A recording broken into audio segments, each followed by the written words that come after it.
మాకు మీరే నాయన ఇక్కడ ఇల్లు చూపిస్తే వెళ్ళిపోతాం సార్. మీరు ఏ ధర్నాకుందో ఎక్కడ ఉంది ఏమన్నారంటే మళ్ళీ కొంచెం అంటే సపోర్టింగ్ చేసిన ఇల్లు ఇట్లా అమ్ముతున్నామమ్మా మీరేం కావాలా అని ఒక టాక్ వచ్చింది సార్.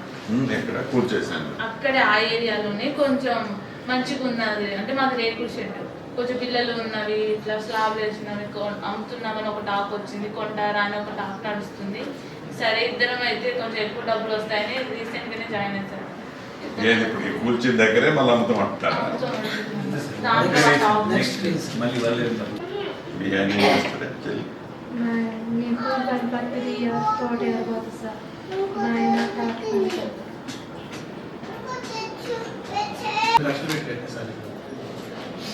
కానీ ఇల్లు మీ మాదినంలో లేదు లేదు అంటే నేను పోయినప్పుడల్లా మీకుంటుంది లేదు ఏం కాదు ఎవరో ఒకరు ఉన్నారుగా ఉన్నది అన్నాడు. ఇప్పుడు చివరికి మన ఖాళీ చేసేటప్పుడు నీ ఇంట్లో ఉన్నావా? వేరే వాడు మీరిద్దరు భార్య మా పేరు మా రంట సార్ మా పేరు మీద పెట్టారు. నాకు 2 సార్లు యాక్సిడెంట్ అయింది. డబ్బులు కట్టింది అనేది అధికారులు నేను కొద్దిసేపు నేను చెప్పాల్సింది. స్థలం కోసం పాత్రల పాటలు అని పోసుకుంటారు అబ్బాయి. ఏం లేదు సార్, నాకు కొంచెం మామూలు స్థలం అయితే దానిలో రేట్లు వేసుకుంటే కురుస్తున్నాయి. ఆ పాపకి కొంచెం ఇక్కడ ఉంచుతామని నేను 7 సంవత్సరాలు అయింది సార్. ఇక్కడ 2 గదులు కట్టి సిమెంట్ బిల్లంతా వేసి వాళ్ళకు కొన్ని డబ్బులు కట్టిస్తున్నాం. సామాన్లు అన్నీ అందులో కూలిపోయింది సార్. ఇప్పుడు మా పాప మైండ్ మంచిగా అయితే 2 పిల్లలు ఒక పిల్లగాని మన ఆఫీస్ దగ్గరికి వెళ్తే సార్ దయాకర్ రెడ్డి సార్ ఇట్లాకి ఫోన్ చేసి చెప్తే అన్నపరెడ్డి పేరులో ఉన్నాడు ఒక బాబు. ఒక పాప గవర్నమెంట్ స్కూల్లో చదువుతుంది. ఇల్లు లేదు సార్ నా బిడ్డకి, భవిష్యత్తు లేదు. మా చెల్లె వాళ్ళు మేము 2 లక్షలు దాకా కట్టుకున్నాం సార్. మా చెల్లె వాళ్ళు మేము చెల్లి మీ ఆయన చేస్తారు ఇద్దరు కలిసిపోతారు. పిల్లలు ఏం చదువుతున్నారు? గవర్నమెంట్ అబ్బాయి 7 చదువుతాడు, అమ్మాయి ఏమో 6 చదువుతుంది. హాస్టల్లో చేసిన వ్యాపారంలో అబ్బాయి గవర్నమెంట్ స్కూల్లో చదువుతాను సార్.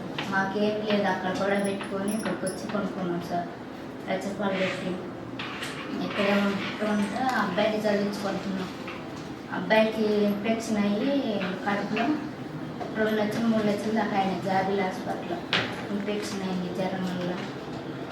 అంటే 2 సంవత్సరాలు అవుతుంది సార్. CM relief పెట్టినవా? మన ప్రభుత్వం వచ్చింది అది జరిగిందా? అంతకుముందు జరిగింది అంటే మనకు వచ్చినట్లే జరిగింది సార్. సీఎం రిలీఫ్ పెట్టుకున్నావా? ఏం కట్టలేదు సార్. ఇంకా అబ్బాయి బాధలు ఏం కట్టలేదు సార్. తగ్గిందే మంచిగా ఉన్నాడు సార్. నార్మల్గా వచ్చాక ఆ బిల్స్ ఉంటే మన ఆఫీస్లో అంటే హాస్పిటల్ కాగితాల్లో ఇంటికాడ ఉంది సార్. తర్వాత ఇప్పుడు అక్కర్లా, మన ఆఫీస్ తెలుసు కదా.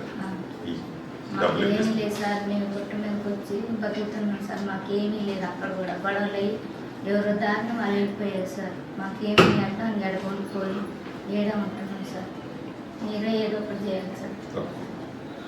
ఇంకా మాట్లాడేవాళ్ళు ఉన్నారు?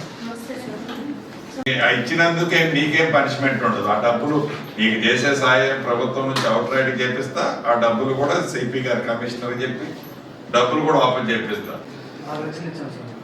ఒక నిమిషం అందరిని అడుగుతా. బ్రోకర్లకు ఎవడన్నా డబ్బులు ఇచ్చిందంటే 10,000 ఇచ్చినా, 50,000 ఇచ్చినా, 1,00,000 ఇచ్చినా, 5 లక్షలు ఇచ్చినా, 10 లక్షలు ఇచ్చినా రూపాయి కూడా పోకుండా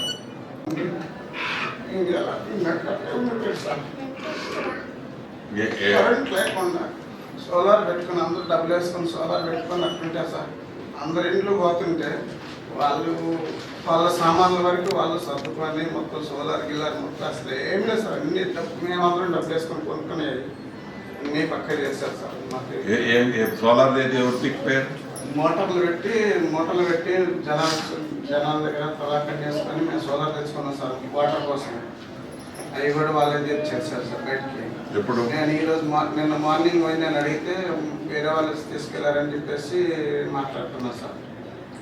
ఇక నేను ఇదే తీసుకెళ్ళాను సార్. గొడవ పెట్టుకోదలుచుకోలేదు. నాకు నేను ఇక్కడే కదా సార్ బతికేసాను. నేను వ్యవసాయం పనులు కూలి పనులు చేయలేను. నాకు అసలు మాకు కల్లాడమన్నా సార్ కొత్త వెంకటగిరి సార్. నేను ఇక్కడికి వచ్చి కూడా 15 సంవత్సరాలు పైన అవుతుంది సార్. ఈ నాకు ఈ కార్ డ్రైవింగ్ తప్ప వేరే జాబ్ లేదు సార్. నాకు మీరు సాయం చేసి పెట్టండి సార్. ఇంకెవరైనా మాట్లాడాలనుకున్న వాళ్ళు మాట్లాడవచ్చురా. సార్